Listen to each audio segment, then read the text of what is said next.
Thanks for joining us on the Week in Review. I'm Paris Schutz. Wake of the flood, Mayor Johnson mum on NASCAR's future in Chicago after rain-soaked race. He's won the very first street race in NASCAR. Torrential rain doesn't dampen the spirits of NASCAR officials after the historic first ever Chicago street race. But Mayor Johnson and City Council might put the brakes on a return next year. Meanwhile, some parts of the area drenched with as much as 8 inches of rain in 12 hours as stormwater officials get an earful. CPD investigating allegations that police officers had sex with migrants living in police stations. It represents democracy, where everyone literally has a seat at the table, no matter your community. Mayor Johnson releases progressive blueprint for the city's future and completes a drastic overhaul of the Chicago Public School Board of Education. And Highland Park residents show up to honor victims on the 1-year anniversary of the July 4th massacre.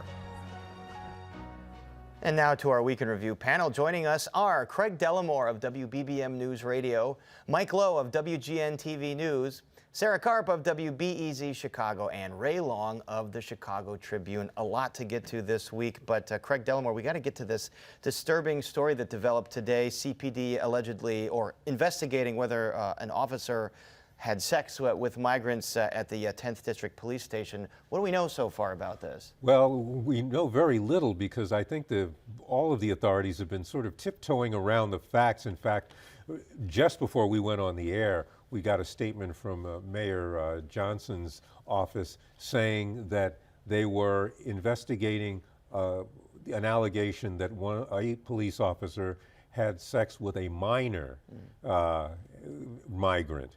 So that I don't know that we had that confirmed before, but that puts it in a whole new light, and that may be why everyone is tiptoeing, because you can't say anything about the police officer, you can't say anything about the exact allegations, plus the indications are that it could be some other officers who might have had sexual contact, maybe with other migrants. So this is a very preliminary, and the investigation is mainly going on under COPA, the Civilian Office of Police Accountability. And Ray Long, viewers might wonder, well, what are migrants still doing at this police station and other police stations after all of these weeks? It's flabbergasting, really, that you have to wait this long to move migrants out of the police stations. Where are the places that are stepping up to take care of them? Couldn't we find hotel rooms that are empty, dorm rooms that are empty?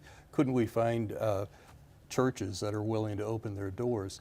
So it is still a case where there are hundreds of people out in those police stations. And as Craig was describing these situations, you have to also wonder about the power dynamic that these migrants are facing here. They come through the jungles to walk through to get to America, then they end up in a police station. They've already had to go through so much, and then they're faced with police officers wanting to do things to them that are unspeakable. And we don't know the specifics yet, but of course they're a very vulnerable position. Yes. Mike Lowe, you wanted to jump in here.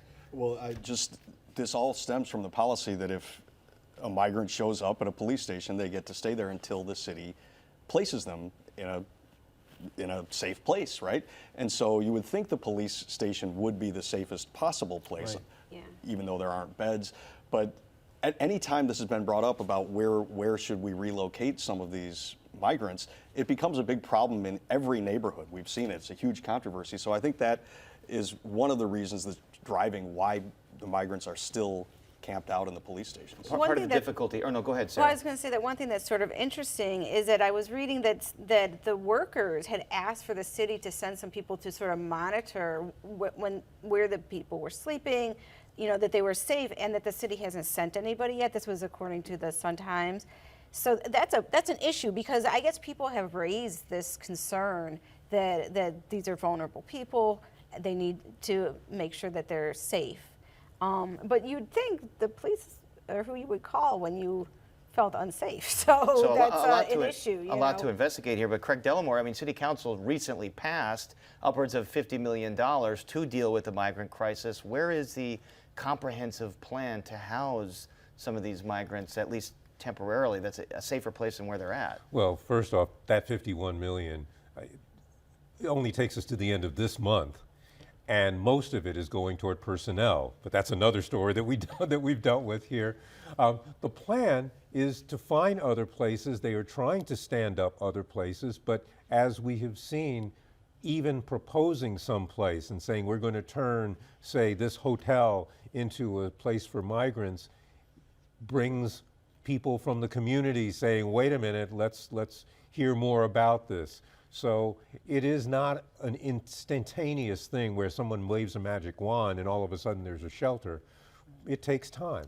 And of course, still developing story, and we'll have to monitor that over the weekend. But Paris, you know, if it's red tape, you got to kind of channel what Harold Washington said, where, you know, don't wait for the door to say open sesame, knock the damn door down and get it done, because these people are vulnerable. Something like this might spur that on right now. It would have to. Let's talk about NASCAR. Did we all watch the race? I watched it. I mean, the city never looked better in some of those drone shots. It was definitely a cool looking race course. Yeah. And there's like slip and slides, so it was sort of cool. And then there was the traffic jam. Who could get through? The traffic jam that everyone cheered for, because they're like, oh yeah, they're experiencing what we experienced. Right. You know, I do think the point you're raising about the city looking great, it exposed Chicago to an audience that might not necessarily think of Chicago as this beautiful cultural mecca, right? People maybe who watch NASCAR have their own ideas about what Chicago is, and we're not a NASCAR market. You know, we're an NFL, NBA, Major League Baseball market.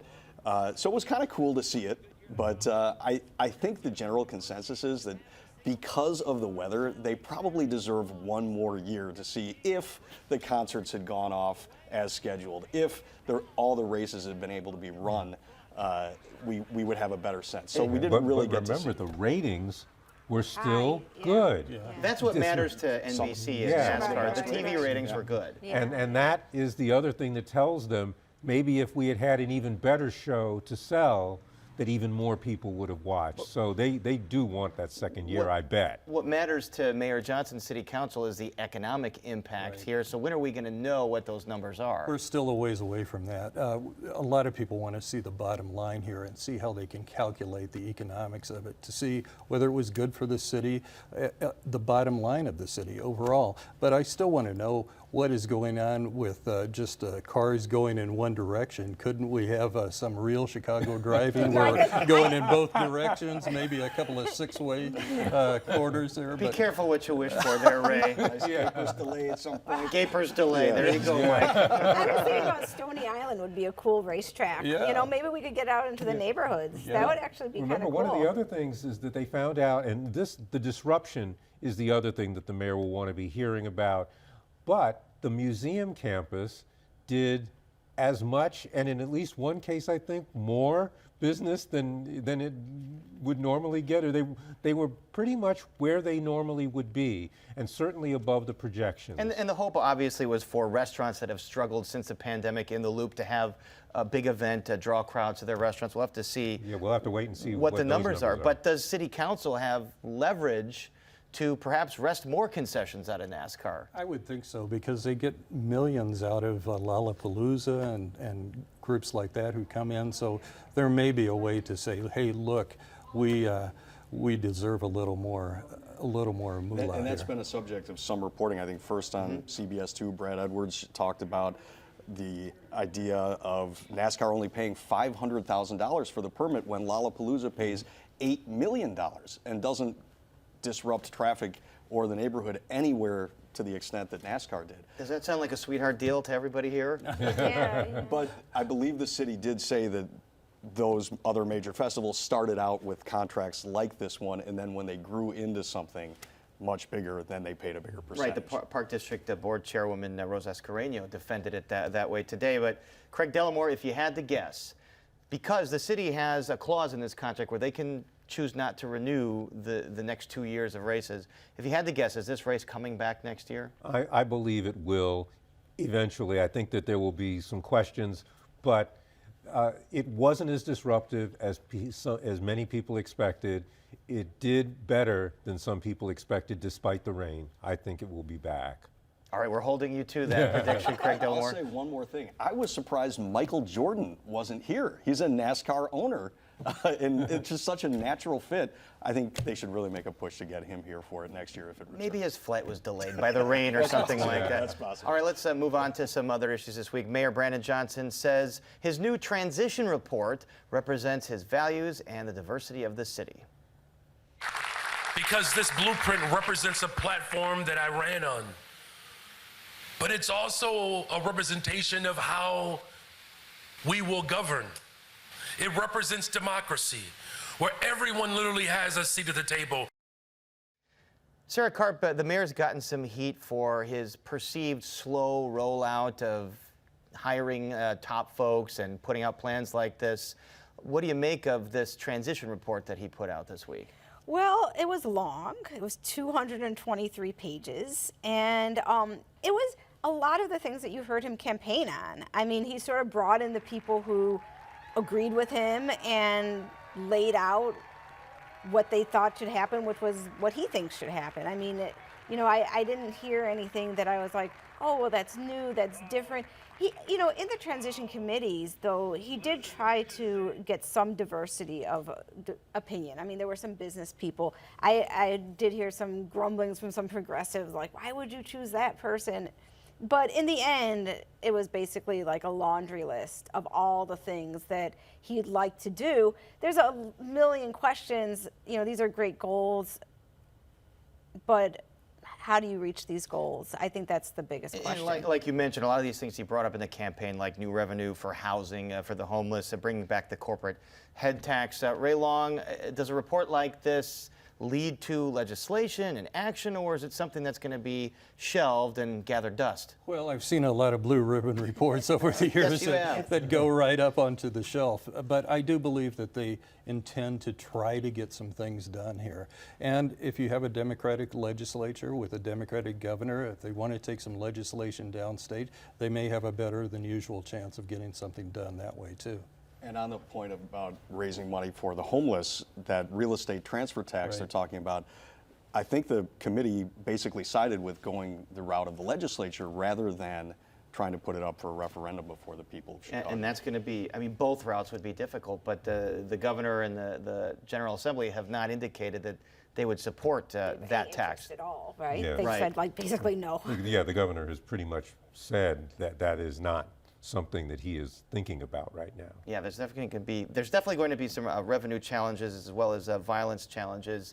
On a very historically violent weekend, the actual number of murders was down just a little bit. Let's hear what Interim Police Superintendent Fred Waller had to say about the weather factoring into the holiday weekend violence numbers.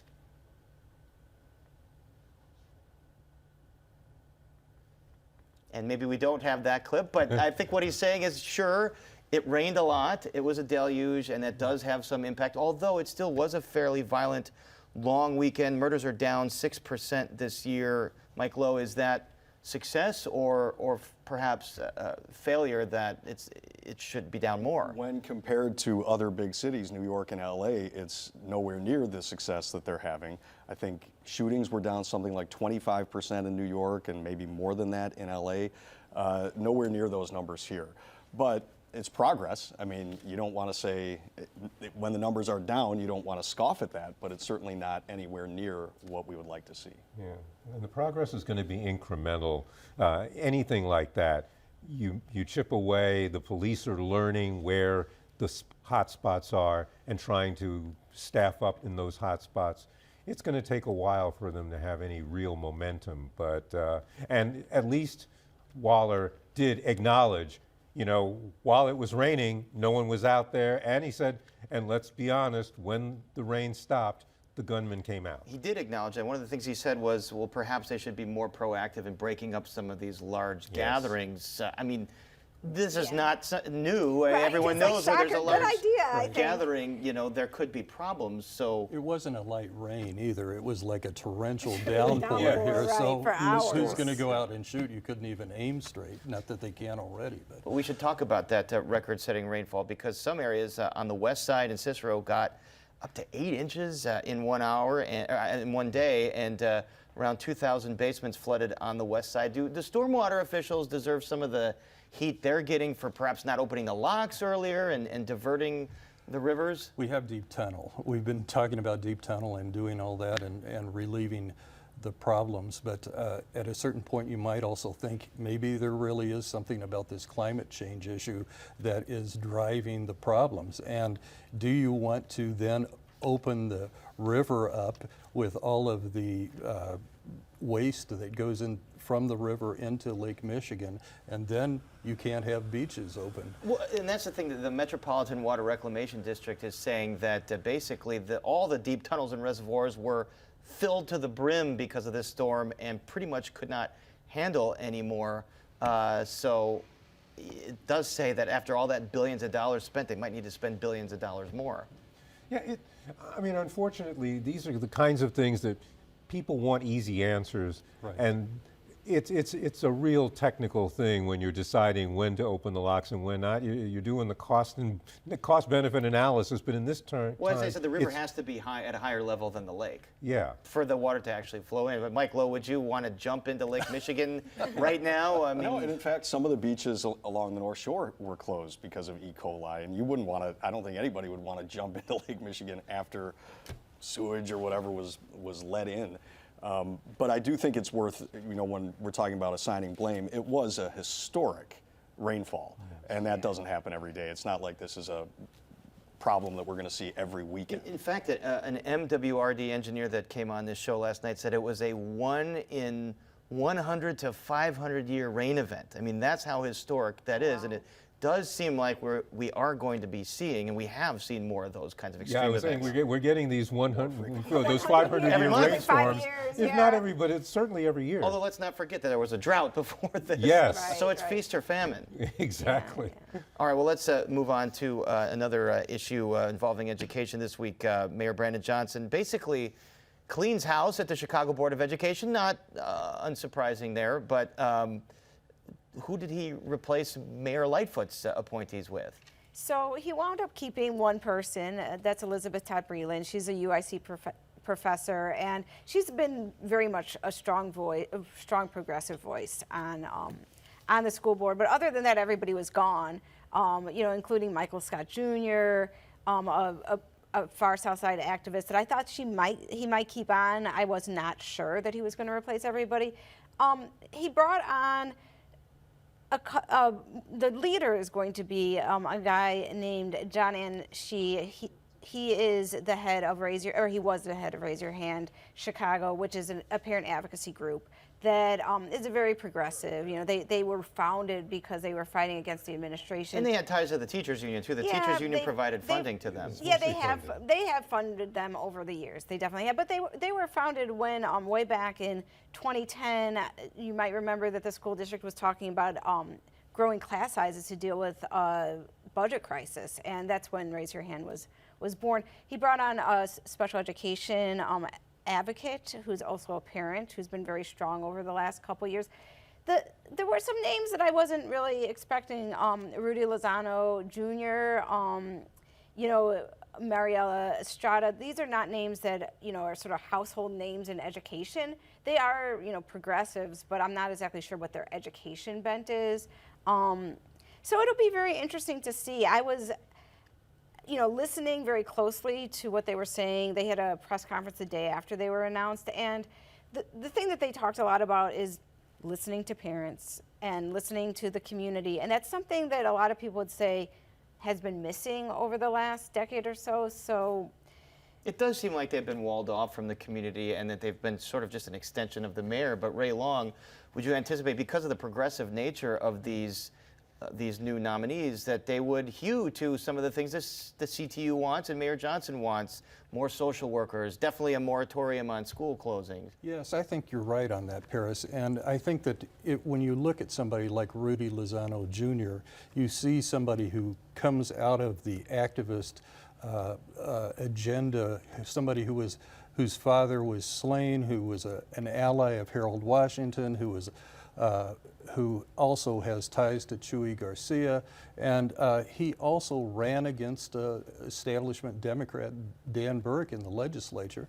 And when he gave him a run for his money, the next time they drew the lines, they drew him out of Dan Burke's district. So it's very interesting to have a voice that is not always heard by the people who are at the table. The thing is, the CPS has raised its property tax to the limit pretty much every year. Yeah. And, you know, the CTU wants spending on things like more teachers, more social service, wraparound services. What's going to happen when the bill comes due?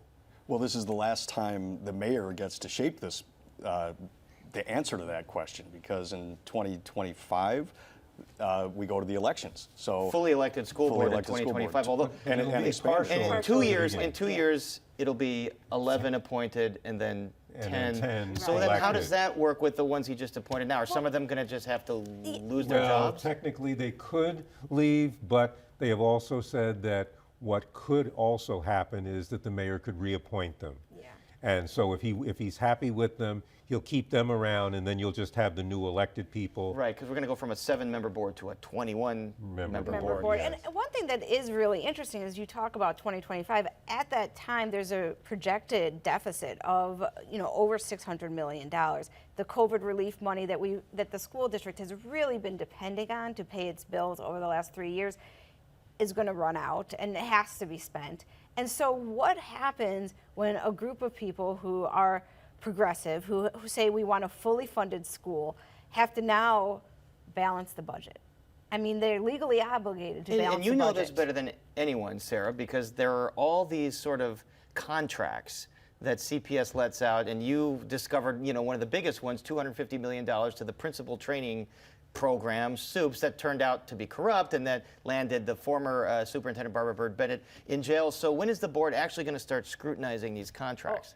Well, that's the other thing. I mean, this is a group that have really railed against privatization within public education. And so you would think that they're going to start looking at trying to, get rid of some of these contracts. I mean, Aramark is one of the big ones. That's the janitorial management service in Chicago Public Schools. I mean, this is hundreds of millions of dollars. However, it is a very hard thing to bring that back in-house. I mean, it's not going to be something that you can do overnight. They've actually looked at this a few times, and it's just, there's a lot of logistical issues that from the outside you can yell about, but when you get inside and you start looking at how do you do this, it's not as easy. So if they don't scrutinize Aramark, then it's like, okay, everything you've been talking about for the last, how many years? Because if you'll remember, if they don't, we know that you're going to. Because you always scrutinize this. I want to move on to Highland Park. Michael, you spent the entire week up there. Was it a strong turnout on Tuesday for the community walk, given what happened a year ago, given the concerns? Yeah, and the mayor made it clear that they didn't want to have a parade, that just wouldn't be appropriate this year. So they had this community walk, and something on the order of 3,000 or 4,000 people came. And the way the mayor put it was, we are reclaiming what was taken from us last year. It was definitely an emotional week up there. People were having all the memories kind of flood back of what happened on July 4th, 2022. I had a chance to speak with some of the family members of people who were killed. They said to me that they were dreading this date, as is understandable, and they didn't want to come to any of the events. On the other hand, there were people who said, I want to be there and I want to come to every single one of these, from the ceremony to the walk to the picnic to the Gary Sinise concert. So there was kind of a mix of how people responded to it, but it certainly was an emotional week up in Highland Park. Certainly, folks want to be defiant and say that this kind of evil can't win, basically. That's what Mayor Rodering said. What about all the public officials showing up? Does that help the cause, or does it maybe bring too much attention on their suffering? Well, one of the people, the daughter of Eduardo Uvaldo, who was the 7th and final person to die after this attack, told me that all of the attention was really just too much for them. So whether it was politicians talking about it, whether it was reporters knocking on their door, or even just watching TV and seeing the 4th of July sales commercials, brought all of that back. So I think the fact that you had the 2 U.S. senators and the governor sitting front row meant something, that this was important, that they showed up. Certainly in Illinois, this spurred legislative change and an assault weapons ban. But there are other avenues now that the victims are going down, and one of them is civil litigation, which they're trying to sue Smith & Wesson. Right, the gun manufacturers, but at least for that day, positive day, no incident, everybody was safe and had a good time, and we had a good time tonight, but we are out of time, so my thanks to Craig Delamore, Mike Lowe, Sarah Karp, and Ray Long. Thank you all so much for being here on this holiday week. That is our show for this Friday night. Don't forget to catch Chicago Tonight and the Week in Review streamed on Facebook, YouTube, and our website, WTTW.com/news, and join us tonight at 10 for Chicago Tonight Black Voices. Now for the Week in Review, I'm Paris Schutz. Thank you for watching. Stay healthy and safe, and we will see you at 10 for Chicago Tonight Black Voices. Did anyone follow what's been happening out of Northwestern University? Head coach Pat Fitzgerald suspended without pay for a couple weeks because of hazing. I mean, I'm Pat really Fitzgerald is like, to see what that was. he's kind of because- considered one of the good guys, Yeah. kind of like a Boy Scout. Right, it's one of those deals where you look at it and you have to scratch your head and wonder how far things went and whether he just didn't have control of a team or whether he was too lackadaisical to crack down. It seems like this issue of hazing, it's something that pops up year after year after year, and it doesn't go away. Well, clearly it's built into the DNA of.